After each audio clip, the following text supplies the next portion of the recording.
and gentlemen. Welcome to the show. It's Movie Wire time. Oh, the Movie Wire. Bring the firing squad. Bill, Justin. Give the finger or laugh or smile. It's time to find out. No more waiting. So here we go. The Sultan of Cinema. The gumshoe of review. Here is Justin Henson. Let's start the show. Let's go. Welcome to the Movie Wire. And welcome to this week's edition of the Movie Wire. I'm your host, Justin Henson, and welcome to the show. We've got a big show this week with 4 new movies to review, with 3 playing in theaters and 1 that's available to stream right now. This week on the show, hold on to your coconuts, it's destined for destruction. That actually should be Disney's new overall tagline with some of these remakes. In the new live-action remake of Lilo and Stitch, a brother and sister uncover a terrifying ritual at the secluded home of their new foster mother and bring her back. Your table is waiting for this Netflix original. Vaughn stars in Nonnas. And finally, reality lies deeper than you think. Jenna Ortega and the Weeknd star in Hurry Up Tomorrow. We've got a big show this week, so let's jump right in. Ready for my verdict? Let's get into it. Out of the windows to watch a roar and a burst of flames. The Movie Wire podcast. We need people like me. Podcast for hot and trending movies. The Wire. And here we go. 1, 2, 3, 4. You know your kisses lift me higher. A lonely Hawaiian girl befriends a runaway alien, helping to mend her fragmented family in the new Disney live-action remake of Lilo and Stitch. I feel my temperature rising. We have apprehended a dangerous experiment. Where is he? He escaped. He's trying to find the police cruisers. He took the red one. What hideous planet is caught in your crosshairs? Shooting star! I wish for a friend. Like a best friend.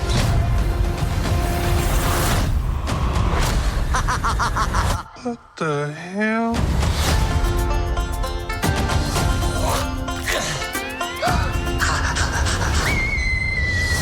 He's so cute and fluffy. He is your responsibility. Got it. We promise. Yeah. Get down from there. Look like an angel. No. Control him. Hey, what are you doing? Talk like an angel. No. Dogs on the table. You sure that's a dog? Yeah. Rough.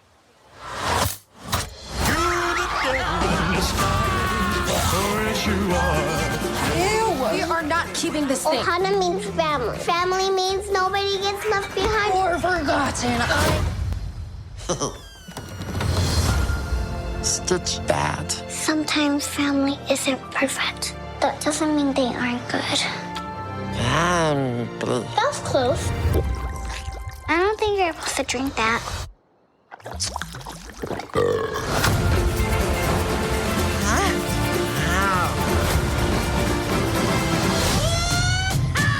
Agent Cobra Bubbles. We have a blue dog to catch.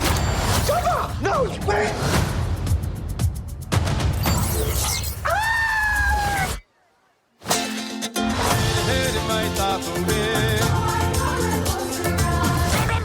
No. I'm gonna give you to the count of 3, Stitch. 1.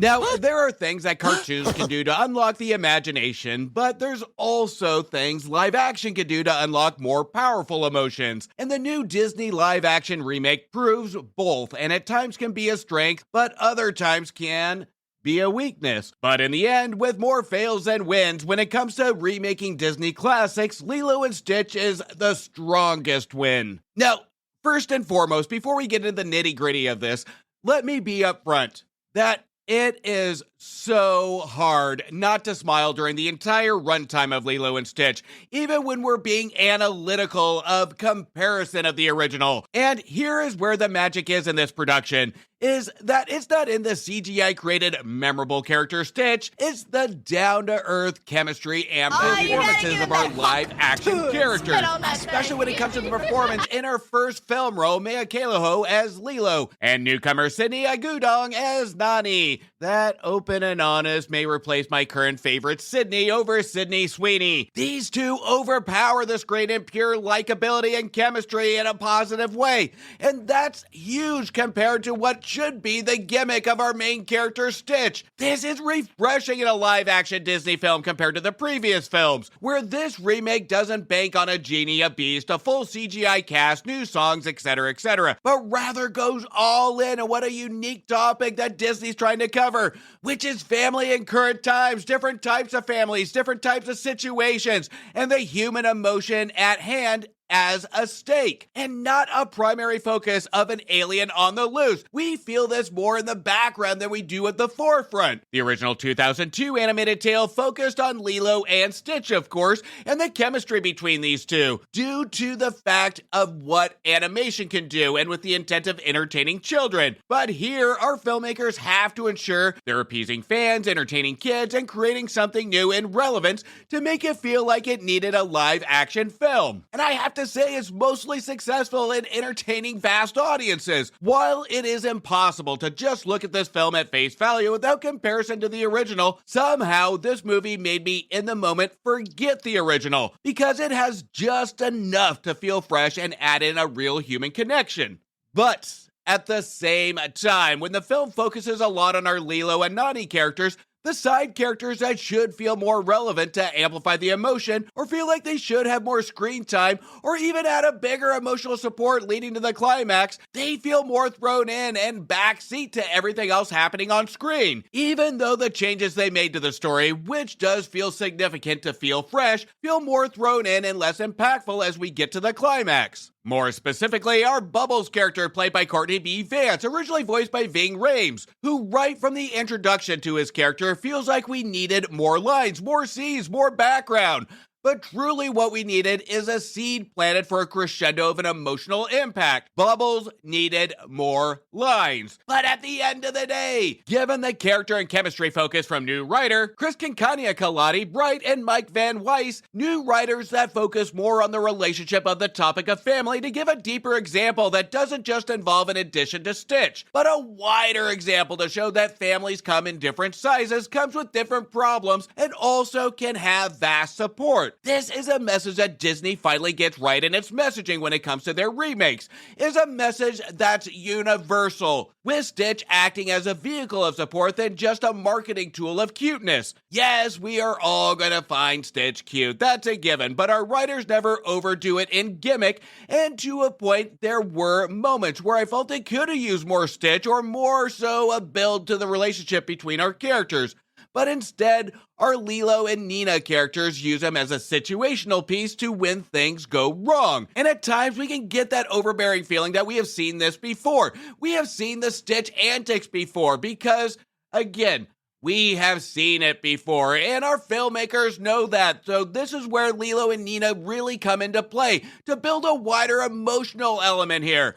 This is where our writers really don't add anything new to the Stitch storyline. And honestly, unless you're a hardcore fan of the Stitch character or a fan of the original cartoon, I don't think it's needed. I don't think we really need an added element here, but rather an expansion of the characters on screen. But I did at times feel like there was an absence of progression with our Stitch, just as much as I did with about all the other side characters. This is where it's hard not to compare and treat this as an individual movie. This could be because of the comparison syndrome of the original. At almost almost a half hour and 49-minute runtime compared to the hour and 25 minutes of the original, I feel this is one of those rare Disney remakes that could have gotten an extra 15-20 minutes of character build, or even our Stitch character build, and could have been even better and had this movie holistically feel more complete when it comes to the characters. Because by the time we get to the climax, our climax brings all these characters together as we saw from the original, and in fairness, it was a bigger emotional climax than the animated film in my opinion, but there was a linger of something bigger that could have been,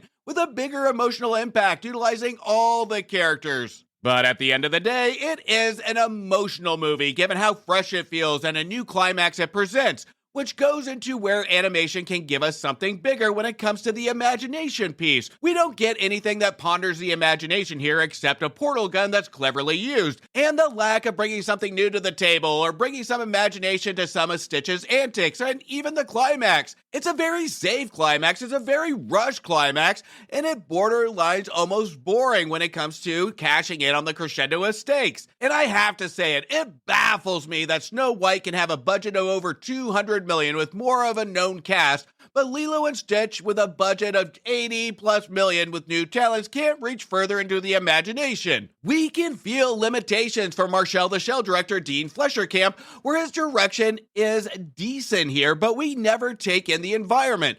We get quick transition shots. He is trying to generate a fast pace with his transitions, and yes, this is effective to really keep the attention span of children. Pacing is on point, especially for a vast audience. But it feels like this movie walks a tightrope for just above average to incredible of what it could have been. Lilo and Stitch, we can feel wants to reach for that emotional level through its characters, and it's mostly successful. But all the nostalgia characters we've known from the original take a back seat, which can distract from the main point of the movie and leave a lingering feeling that this could have been more. But make no mistake, between our new writers and Camp's direction, even though we might leave with the impression of something is missing, it doesn't take away from how fresh and effective emotionally this movie really was. When it comes to Lilo and Stitch, the time flew by. I smiled, I shed a tear, I laughed. This is an emotionally effective movie, but the climax is rushed, Stitch situations don't feel fresh, and the villains almost feel irrelevant given what the climax presents. But Lilo and Stitch hits all the emotional notes that made me fall in love with the original. And from the animation to live action, like family, there's more than enough love to spread around to all. I loved both films, the animated film to bring the imagination and the live action to bring the true heart. Each one of them had their individual flaws, but as an individual film, if we were to look at this as a live action remake, it's an emotionally charged, entertaining watch. I'm giving Lilo and Stitch 3 stars. An insomniac musician encounters a mysterious stranger, leading into a journey that challenges everything he knows about himself in Hurry Up Tomorrow.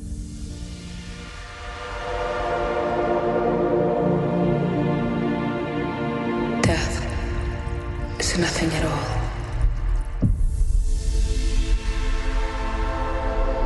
It does not count. Everything remains exactly how it was. Whatever we were to each other, we are still.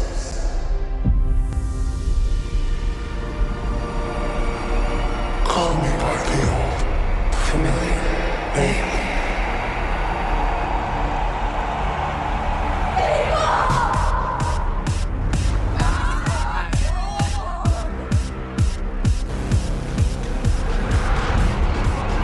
Stop self-doubt, you're fucking invincible.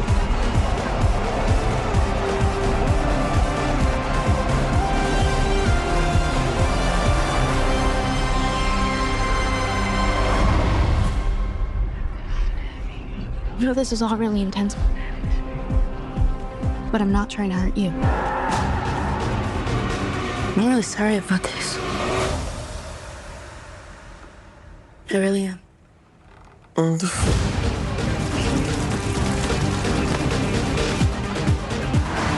What the fuck is going on?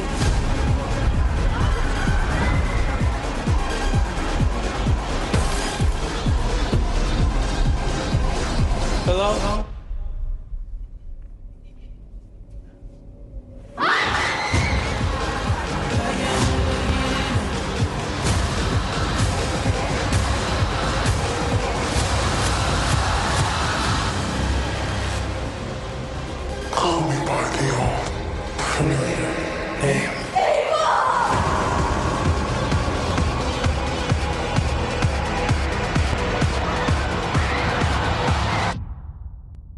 My fucking God. Hurry up and finish. Hurry up and get to the point. Hurry up and get to the credits. Hurry up tomorrow so I can reflect on my life choices of deciding on wasting 2 hours of my fucking life on this abomination of a film. Actually, now that I think of it, I'm gonna waste time on this review because my time schedule is more important than what the movie accomplishes. Let me break it down. 10 minutes to find time to schedule this movie, 5 minutes to pick time in a seat, 23 minutes to get to the theater playing this film, 10 minutes give or take to walk from the car to my seat. I stopped to the restroom and stared at some popcorn buckets that were, of course, sold out. 23 minutes of previews, an hour and fucking 45 minutes of trash in which that one guy in the entire theater decided to sit in my row instead of anywhere else in the theater, decided to eat an entire pizza so loudly and oddly with sexual grunts with every bite. That seemed to be more entertaining than paying attention to this movie. Plus, the 30 minutes writing the review, 45 minutes recording, editing this review, equals just about 4 hours of my time.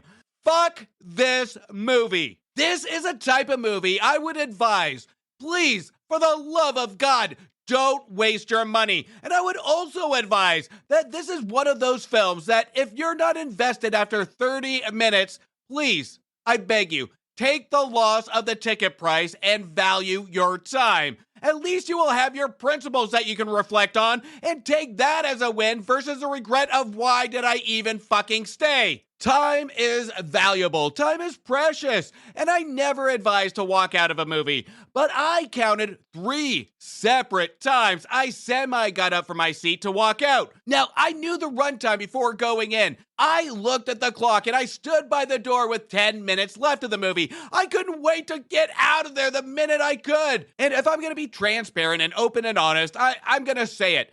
I always advise to stay for after the credits, to see and learn new names, to show respect to the filmmakers. This is the first time since I've been doing this show. I didn't even stay for the end credits. I wanted the fuck out of there. And I will apologize to those involved for not staying for the credits, but this is one movie that I didn't want the names to be tainted for future projects. Hurry Up Tomorrow stars The Weeknd as The Weeknd, who meets a stranger or fan or groupie, whatever the fuck you want to define it as, because the movie never makes it clear. And that stranger is with Anima, played by Jenna Ortega, who we get very little screen time between the two of them in almost a 2-hour movie. But the synopsis surrounds these two to be a significant piece of this film, in which it really isn't, but rather to set up a couple key scenes in an emotional attempt to tie in a symbolic message of what the film is trying to convey, in which I just still don't know what this movie's about. And in this kind of situation, I would go see it again and try and understand. But there is nothing here of temptation to drive me to want to understand this movie. There is very little spoken words here. When the film does decide to go from light show to drunken cameraman to brief dialogue, the visuals don't tell a story. The camera shots don't help tell the story. And when we do get dialogue, it is so heavy-handed and laid on thick and vague, it doesn't support the story either. So all we get is a visual attempt at storytelling with no idea of what it wants to accomplish, other than hoping the viewer is tricked at filling in the blanks. Hurry Up Tomorrow must have been a drunken, drug-induced idea that never sobered up. This is a one-man show of ego and surrounding visuals that some may get motion sick from. Hurry Up Tomorrow, at one point in the first 30 minutes, I felt I was going to get motion sick because the lights were so all over the place and the camera had no rhyme or reason for all the movements that go around in a circle, go sideways. It is absolutely stupid filmmaking. This is a movie shot as a music video without any good music. Hurry Up Tomorrow was directed by It Comes at Night and Waves director Trey Edward Schultz, who I have been a fan of with his direction in both of his most well-known recent movies. But here, given the material from new writer Reza Fame, director Trey Edward Schultz, and of course the star The Weeknd, this is a visual clash of ideas, and there's no debate that we can see this on screen. It's almost like an argument or debate that reaches its peak to a dead end that just ends with awkward silence. We can see a clash of ideas on the screen. We can almost see and feel the fact that this screenplay may have been 50 pages long. And it's like our writers picked their favorite lines and threw it in somewhere in the movie, and that's what they called it good, and they had to find a way to fill in the blanks with just pure visuals, and they all had to agree to disagree on how to tell the story. Then they just decided to put in visual filler to fool the audience to make it feel symbolic. But the ending result is that it ends up being an hour and 45-minute music video that plays on mute. There is no clear vision, no clear story, and no clear intent of what this movie wants to be. Even the performances, with the exception of Jenna Ortega's monologue during the climax, are just plain bad. Now, let's just take this dialogue as an example. I hope you're able to Shut the fuck up! Shut the fuck up! Shut up! What are you doing? What the fuck are you doing? I have to go right now. I'm getting calls. I have to catch a flight.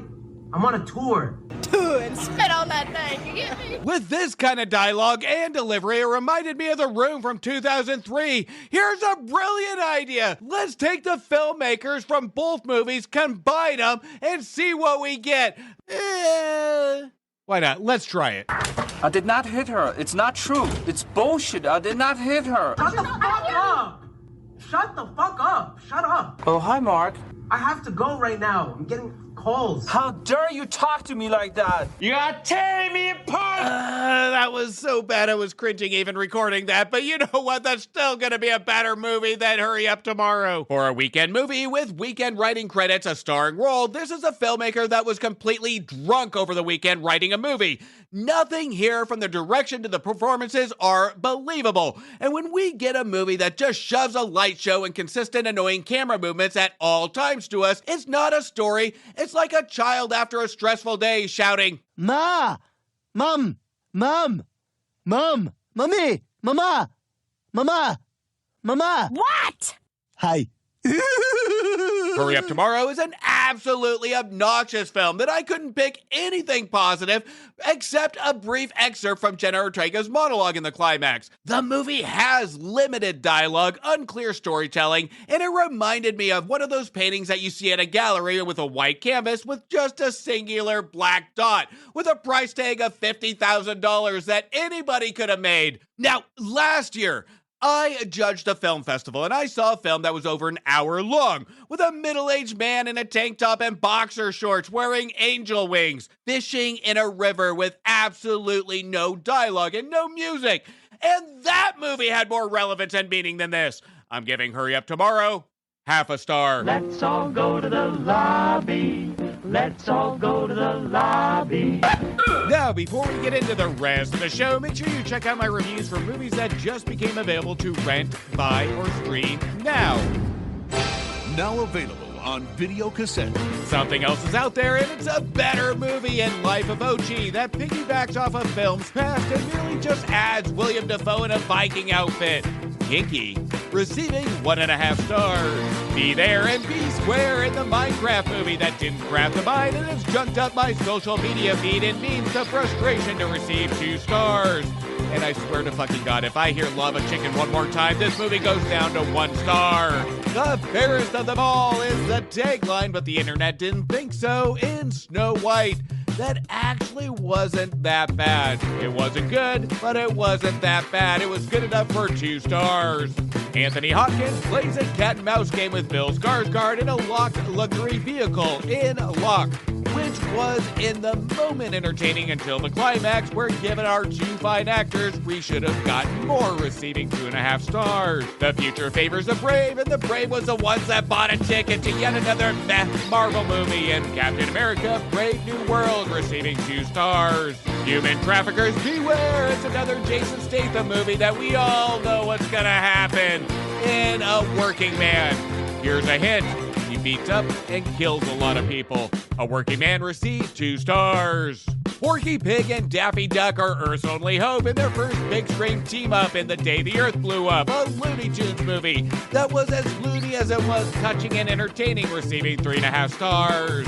He's dying to save mankind in Mickey 17 that consistently battles itself for substance over spectacle, receiving 2.5 stars.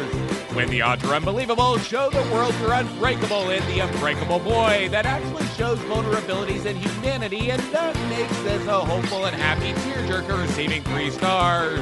And finally, Everyone Dies and That's Fucked Up, and The Monkey, which I wish this movie would have gone all in, didn't play it safe for me to say That's Fucked Up more. The Monkey received 2.5 stars. Make sure you check out those reviews of my previous episodes, and while you do, don't forget to hit follow or subscribe, and please don't forget to leave me a review on Apple Podcast or Spotify. Now, before we get into the rest of the reviews, there is a brand new show with an old friend that you might know from the Casting Views podcast, and that's with Dan and Dan over the Gaming Views podcast. Make sure you check out Dan's new show, and the link to that show will be in the description of this episode. But let's hear from Gaming Views now.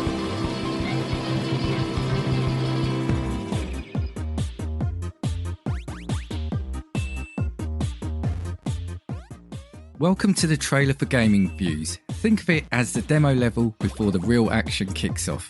We're Dan, and every week we're bringing hot takes, breaking news, deep dives, and everything gaming related. From the biggest headlines to retro classics, hardware breakdowns, and inside scoops on developers, we cover it all. So level up your gaming knowledge, subscribe to Gaming Views wherever you get your podcasts, and don't miss out.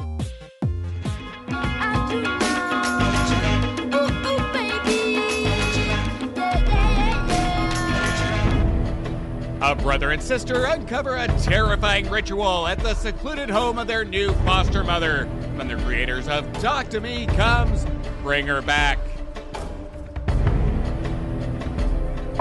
We're gonna put you with a foster mum called Laura. You're gonna love her. Oh, welcome to your new home. This is my daughter's room. I want to show you something else. This way. We stuffed Pat. I know I'm a weirdo.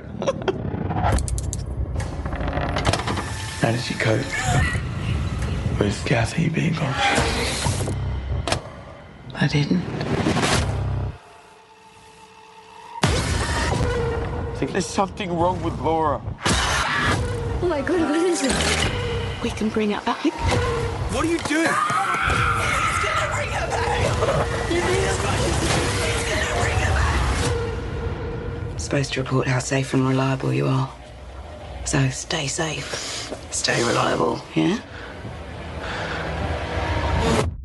Now, here is what is always a pleasure to see as filmmakers improve with each movie that goes on. And not just in a little way, but a drastic way. Directors Danny Philippou and Michael Philippou, who directed 2022's Talk to Me, in which hinted at dramatic elements but forteed in the horror element. Now these two take on the challenge of tackling a full-fledged dramatic horror film that brings the suspense but also empathy, tragedy, and horror in a physical level and a mental level to ensure that all the viewers' emotions are vulnerable at all times, so the Philippou brothers can play with them at any given time. Bring Her Back stars Billy Barrett as Andy and introducing Sora Wong in her first theatrical debut as Billy's vision-impaired sister Piper, whose father tragically passed away. Andy and Piper have to face the real world with a social worker, Wendy, played by Sally Ann Upton, who Andy convinces not to separate the two in foster care. Andy and Piper find a home with Laura, played by Sally Hodkins, and her other foster child, Oliver, played by John Wren Phillips, in which Andy's plan is only to stay in foster care for 3 months until he's 18, so then he can take full guardianship of Piper. But of course, things don't go as planned, because then we wouldn't have a movie. Andy starts to suspect things that aren't normal in the house, and especially with Laura, and with intent unclear, the only thing Andy can do is attempt to keep Piper safe. Now, Bring Her Back is a movie about tragedy first and horror second, and that's what makes this movie so effective. It brings our empathy to a surface level. It makes our audience members vulnerable. We cannot tell who to root for, because all the characters hit close to home when it comes to the empathy level for the situations they're in. And this is a brilliant strategy and hits a core feeling of horror for the viewer that our writers Danny Philippou and Bill Hintzman create. It presents the question that is always present of what would you do to protect your loved ones? And this question is always lingering all the way up until the climax.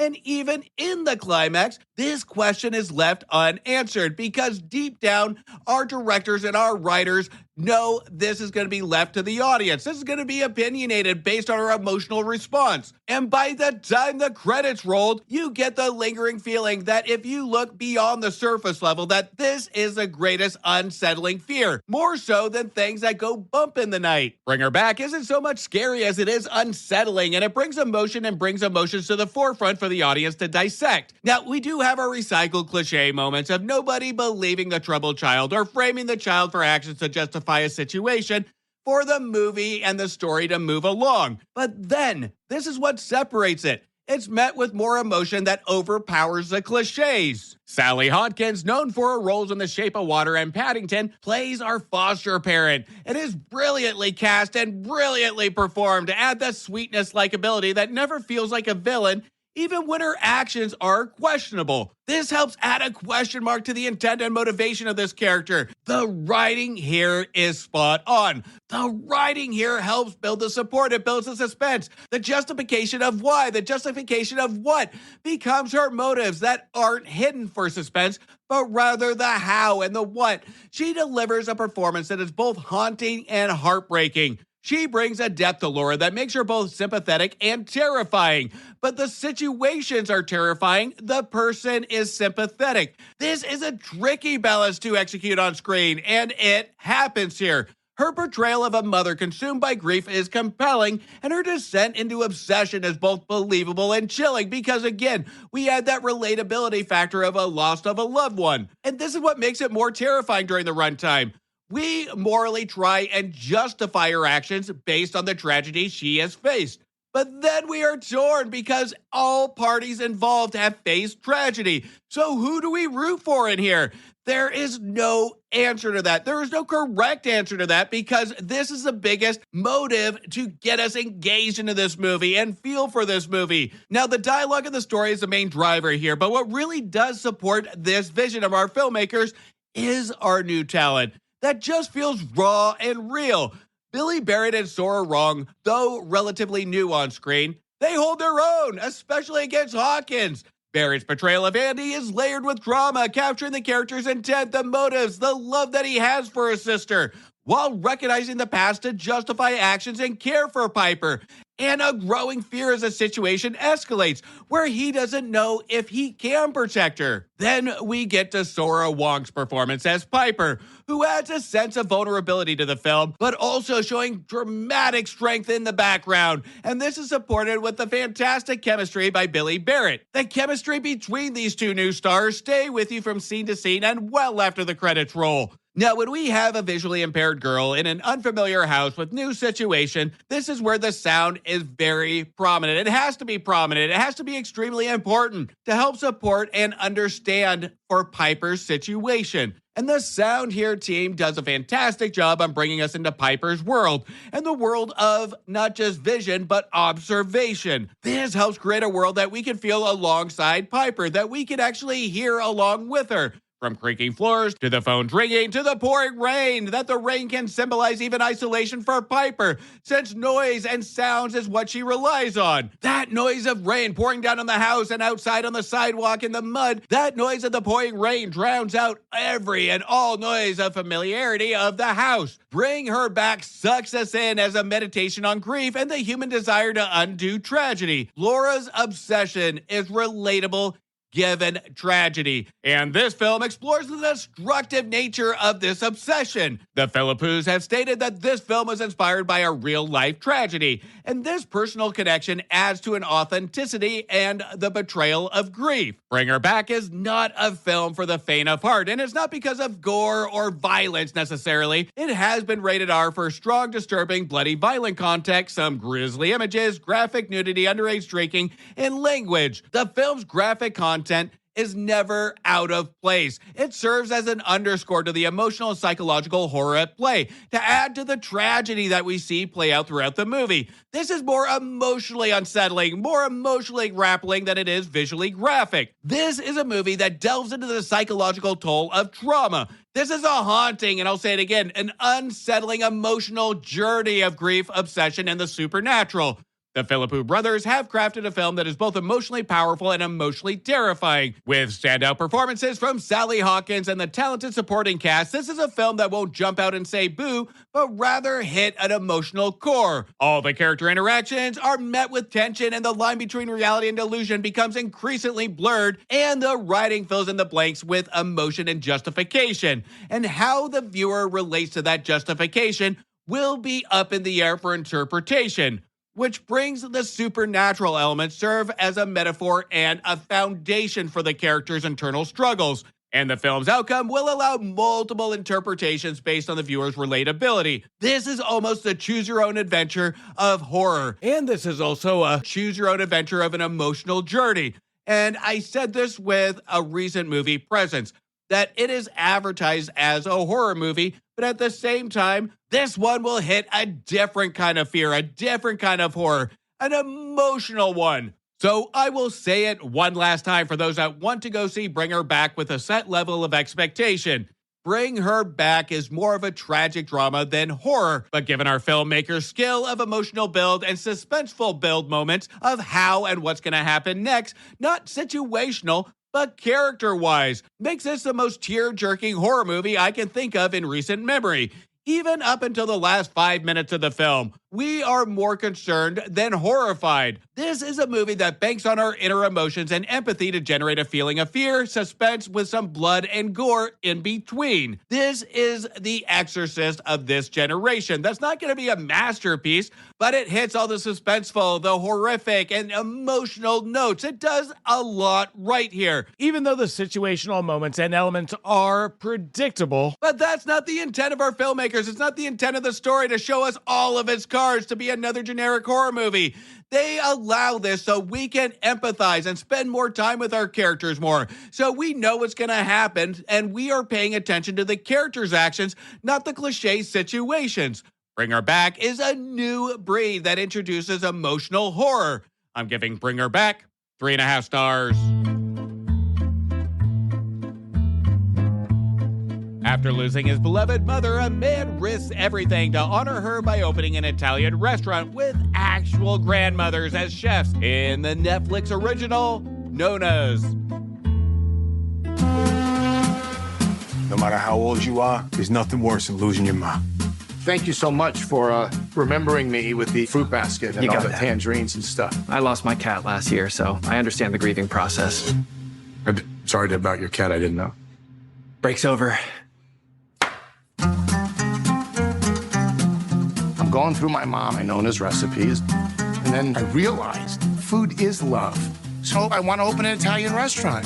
What are you, crazy? Who are you gonna get to come down and cook? Nonnas, other real-life Italian grandmothers. I am from Bologna. I spit on Bologna. Spit on Sicily, okay? I want them to make the dishes that they were passed on from their family. I want to share it with everybody. This is my main dish, capusella. Dear God, save us. Oh, that's what smells. I thought maybe it was me. Oh, no. It has to work because it's not just a restaurant. It's more about family, especially for people who may not have family anymore. Maybe the one good idea we can take from this is not to fight in the kitchen. Oh, she started it. You ladies are killing me. We are not quitters. A bottle of white. We're strong women with Italian blood in our souls. Never kind of mood you're in tonight. Need you anytime you want in our Italian restaurant.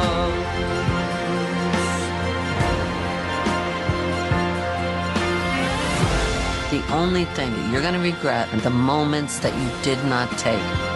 I am not asking you to do this for me. I'm asking you to do it for you and for my mama.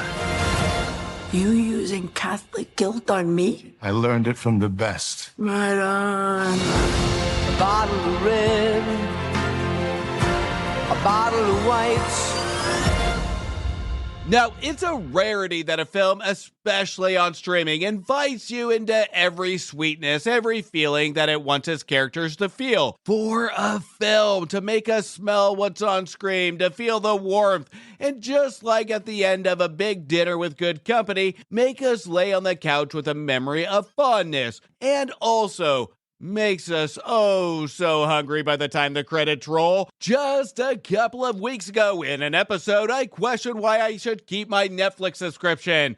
And the streaming angels must have heard my plea, because they delivered a film that is not just comforting, but it creates a comedy surrounding the elderly and a broken man that never stereotypes these characters, that I will get into in just a second. Based on the true story of Enoteca Maria, a Staten Island restaurant renowned for employing Italian grandmothers, or Nonnas, as chef, Nonnas is a celebration of tradition, resilience, and the bonds that unite us. Nonnas centers on Joe Scaravella, played by Vince Vaughn, a Brooklyn mechanic who, after the death of his mother, decides to honor her memory by opening up a restaurant that serves authentic Italian cuisine, drawing inspiration from his childhood memories of his mother's cooking. Joe envisions a space where the culinary traditions of Italy are preserved and celebrated. To bring his vision to life, he recruits a team of Nonnas: Lorena Bracco as Roberta, Tila Scher as Teresa, Brenda Vaccaro as Antella, and Susan Sarandon as Gia, each representing a different religion of Italy, but also different personality traits and internal conflicts that make them human. We have a widow, we have a mother with a difficult relationship with her kid, an ex-nun, and a woman that can't stay with one man. Their diverse backgrounds, culinary expertise, their conflicting morals, their conflicting personalities, all infuse our restaurant with comfort and warmth, and subtle humor, but also comedy that feels real, subtly funny, and warm at the same time. This is where I really do applaud this movie for never putting our four women in stereotypical situations like we saw from last year's dreadful Fabulous Four. That was one of the worst films of the year. These characters stay true to themselves, giving absolutely fabulous performances that stay true to themselves even when they are facing conflict within their group. But this is where the brilliance is in the storytelling by our writer Liz Machi, is that this isn't a movie to shove comedy and entertainment down our throats, but to take the human element of what makes this restaurant so special and sprinkle this magic on the viewer as a taste of what home feels like. This is a movie to watch that says, welcome home. A home full of conflict, love, food, life, and above all, family and community. Now, at times, the conflict can seem a little underwritten, especially with giving us a surface level stake, and doesn't deliver what our true Joe, again played by Vince Vaughn, must have experienced during this time of a struggling restaurant that almost closed its doors. And this is where I have to be frank. It does make the movie feel less emotional as we lead into the climax. And Vaughn gives a decent performance here, but it really never does reach beyond surface level, and it does hold the movie back. It was good to see Vaughn on screen again, especially testing his range here, but it never really gets to the point of true buy-in. It's just merely on-screen likability. Here is a man that has to portray a man grappling with loss and seeking purpose, but his portrayal is underplayed and the cast around him has to create the stakes, with Vaughn missing to capture the vulnerability and determination of a man on a quest to honor his heritage. The real standout performances here, however, come from the ensemble and Nonnas, again played by Lorena Bracco, Taylor Scher, Brenda Vaccaro, and Susan Sarandon, who infuse their roles with charm, wit, and just pure likability. Their chemistry is absolutely adorable, to the point it's hard not to smile when all four females are on screen, and their interactions bring a sense of familiar warmth to the film. Each Nonna brings their unique personality and culinary flair, creating a dynamic and engaging relationship that elevates the film. Anytime these women are on screen, it is pure magic. And our writer, our director, and our true fabulous four never gets tempted to go overboard on the comedy, but stays just under the radar in subtlety. Now, I can't talk about a movie about a restaurant and food without talking about the look of the food and the restaurant. Cinematographer Florian Balos captures the preparation of dishes with an emotional traditional tone. He turns each cooking scene into a visual feast. All the food looks absolutely incredible. From simmering sauces to delicate pastries, the food becomes a character in its own right, symbolizing the rich cultural heritage and emotional ties that bind these characters. It actually makes it enticing to how this restaurant can fail. This food looks absolutely delicious. Nonna's attention to culinary detail adds depth and authenticity, making the audience feel as though they are seated at the table, sharing in the experience that I spoke to earlier, where when we watch this movie, we can almost taste, we can almost smell the food being prepped. We can feel almost a warmth come across us, to the point in the middle where I had to hit pause that I went to the fridge to eat my cold pasta from the previous night, and it just wasn't the same as I saw on screen. Just to kind of piss any Italians off, the sauce came from a jar. Nonnas isn't a movie that will blow your mind, but it is one of those movies that's comforting, that I will put on a rainy day to make me feel comforted and warm, which now will be on my list of stay home sick day movies, where I can just turn it on, feel good, give a smile, and feel comforted. Nonnas is an inspirational feel-good movie that when we get to the real footage of the restaurant at the end credits, it's the added Parmesan on our pasta to complement the already delicious taste it left on our palate. So Netflix, you have saved my cancellation this time, and it's thanks to 4 Nonnas and Vince Vaughn. I'm giving Nonnas 3 stars. And that's a cut on this week's edition of the Movie Wire. I want to thank you for listening and thank you for your support. You can also show support by following me on Instagram, Blue Sky, X, Thread, Facebook, TikTok, YouTube, and Letterboxd at Movie Wire Show. And please don't forget to leave a review on Apple Podcasts or Spotify. And if you haven't yet checked out the Cult-Worthy Cinema Podcast and the Movie Wire's crossover show, Back to the Balcony, make sure you do. Again, the link of that show will be in the description of this episode. Until next week, do me a favor. Make sure you stay for after the credits to show the respect to those that put their blood, sweat, and tears into making a feature film and support your local movie theaters.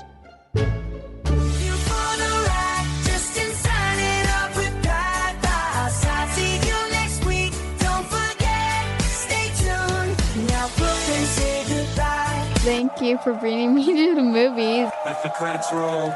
We say farewell. Join us next time. We'll have more tales to tell.